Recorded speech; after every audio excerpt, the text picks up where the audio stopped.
एक समय की बात है। चंपापुर नामक एक गांव में हरिया नाम का एक आदमी रहा करता था। उसने एक बकरी पाल रखी थी।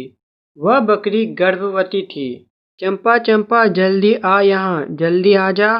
फिर हरिया की बकरी चंपा वहाँ आ जाती है।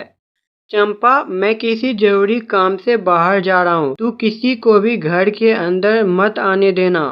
फिर हरिया वहाँ से चला जाता है। उसी गांव में एक ऋषि मुनि रहा करते थे। ऋषि मुनि ऐसे ही कहीं जा रहे थे। हरिओम हरिओम। तभी एक कौवा तेजी से आता है और उनका कीमती माला लेकर उड़ जाता है। अरे कौवे, अरे ओ शैतान कौवे, मेरी माला, मेरी कीमती माला। फिर ऋषि मुनि उस कौवे का पीछा करने लगते हैं। वह कौवा हरिया के घर के पास पहुंचता है। फिर वह कौवा हरिया के घर के अंदर चला जाता है। फिर ऋषि मुनि भी वहां पहुंचते हैं। ऋषि आगे बढ़ते हैं।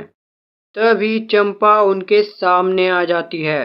क्षमा करें ऋषि, मैं आपको अंदर जाने नहीं दे सकती। ये मेरे मालिक का आदेश है। वो कौवा मेरा कीमती माला तेरे घर के अंदर ले गया है। चल हट जा मेरे सामने से। चंपा नहीं हटती है। ऋषि मुनि अपनी शक्ति से गायब होकर हरिया के घर पहुंच जाते हैं। अरे वो कौवा कहाँ गया? ऋषि मुनि इधर उधर देखते हैं। अरे अब मैं अपनी माला कैसे ढूंढूंगा?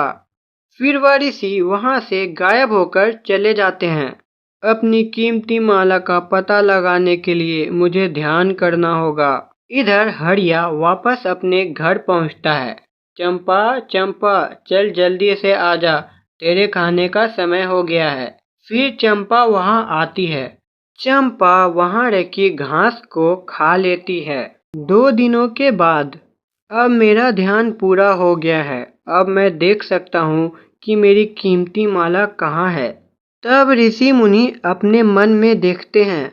वह देखते हैं कि हरिया की बकरी की घास में वह माला है और वह माला हरिया की बकरी निगल जाती है। अरे नहीं, मेरी कीमती माला तो उस गर्भवती बकरी की पेट में है। अब मैं उसे कैसे प्राप्त करूंगा? मैं उस बकरी को मार भी नहीं सकता, वरना मुझे पाप लगेगा। फिर वह ऋषि गांव जाते हैं। ऋषि गांव के एक आदमी को कहते हैं, सुनो बच्चा, मैं देख पा रहा हूँ तुम ही हो इस गांव के रखवाले। क्या मैं रखवाला? हाँ तुम। मैं ये बात सिर्फ तुम्हें बता रहा हूँ।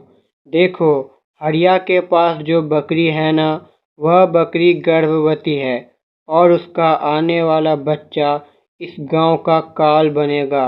अब सिर्फ तुम ही इस गांव को बचा सकते हो। उसके लिए तुम्हें उस बकरी को मारना होगा। ऋषि, अगर ऐसी बात है तो मैं ऐसा जरूर करूँगा। मैं अपने गांव को जरूर बचाऊंगा।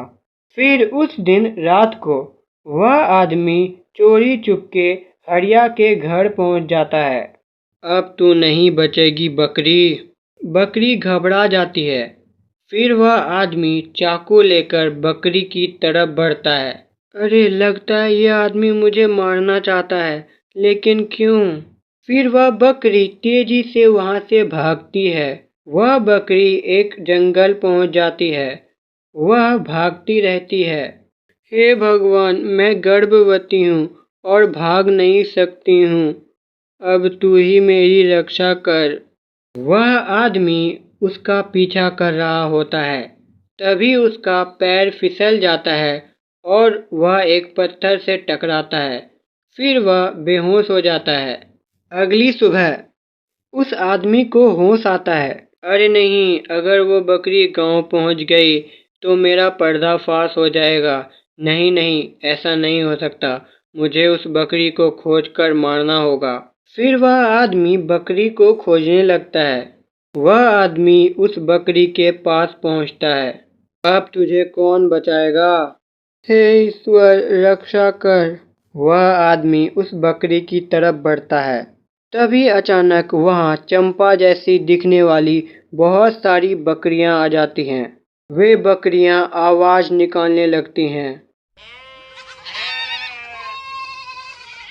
अरे, इनमें से असली गर्भवती बकरी कौन है जिससे हमारे गांव को खतरा है? अब मैं असली को कैसे पहचानूं? तभी आसमान से एक माला गिरती है। अरे ये क्या? फिर आसमान से एक आवाज आती है। अरे मूर्ख, इस निर्दोष बकरी का क्या कसूर है? उस ऋषि ने तुझे बेवकूफ बनाया है। उसे तो सिर्फ अपनी कीमती माला चाहिए थी। जा, ये नकली माला उसे दे दे, वह इससे भी खुश हो जाएगा। मुझे क्षमा करे ईश्वर, अब मैं सब कुछ समझ गया हूँ। वह आदमी ऋषि के पास जाता है और उसे नकली माला दे देता है। वह ऋषि खुश हो जाता है। चंपा अपने मालिक के पास चले जाती है।